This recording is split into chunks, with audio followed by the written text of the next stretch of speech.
इस समय संतों के बीच में जगत गुरु कूद पड़े। संत जगत गुरुओं से ऊपर होता है। जगत गुरु को मान्यता दी गई है। संत बगैर मान्यता के होते हैं। संत अपनी भक्ति के ऊपर जगत को पुजाते हैं। और कौन बड़ा है कौन छोटा है इसका निर्णय जब सभा बैठे तब होती है। आंख से कोई अंधा हो जाए ये तो भगवान की देन है। ज्ञान से अंधा हो तो ये अज्ञानता है। और शिक्षित होकर के अशिक्षित बातें करें तो भी वो ज्ञान से अंधा है। स्वामी अविमुक्तेश्वरानंद जी महाराज ने भी ये कहा, जो अंग से हीन हो उसे पूजा करने का कोई अधिकार नहीं है। स्वामी श्री राघवाचार्य जी महाराज ने भी कहा, अंगहीन को पदासीन होने का कोई अधिकार नहीं है, वो सन्यासी नहीं बन सकता। अविमुक्तेश्वरानंद जी महाराज ने भी कहा। लेकिन मैं संत समाज से पूछना चाहता हूँ, जब प्रयाग की पावन भूमि पर कोई जगत गुरु बनाया जाता है, रामभद्राचार्य जी महाराज जब जगत गुरु बनाए गए उस समय अयोध्या के संत मौन क्यों रहे? अविमुक्तेश्वरानंद जी महाराज उस समय उसी प्रयाग में मौन क्यों रहे? क्यों उन्हें पद दिया गया? क्यों उन्हें शंकराचार्य से दूषित किया गया?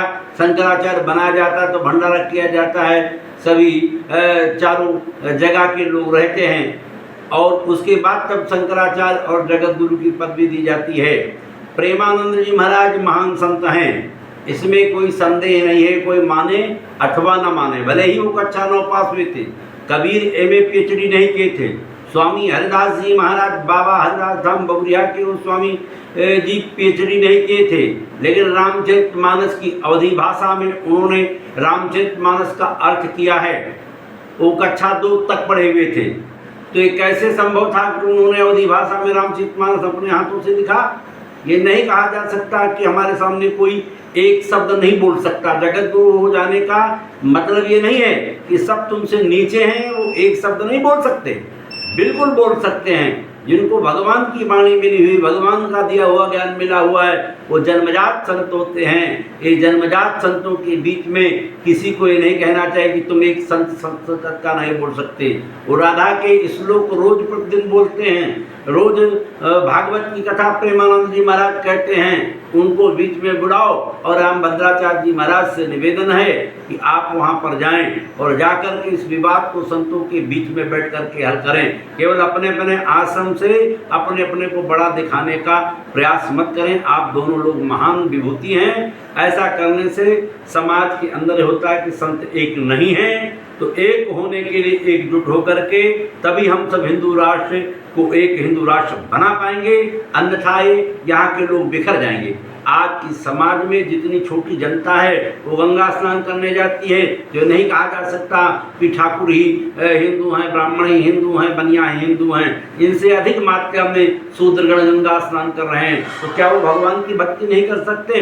सब कर सकते हैं, नर नारी कर सकते हैं। गोस्वामी बाबा ने उसी हनुमान चालीसा में लिखा कि जो या पढ़े हनुमान चालीसा होई सिद्धि साखी गौरी सा।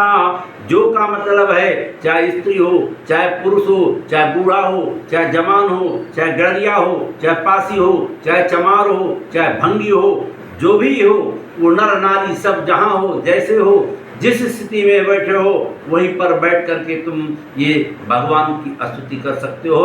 अस्त मैं निवेदन करता हूँ जगत गुरु से, स्वामी राघवाचार्य जी महाराज से, कि सब लोग एक दिन शास्त्रार्थ के लिए बैठ जाओ और बैठ करके आपस में जो इस योग्य नहीं है सरकार के यहाँ मुकदमा चलाओ। मुकदमा चला करके तब उसे, चाहे वो जगत गुरु के पद पर गलत बैठा हो तो उसे निकाल करके बैठाया जाए। जो गृहस्थ परिवार से आया है उसको भी हटाया जाए, तभी संत समाज आगे सुधरेगा।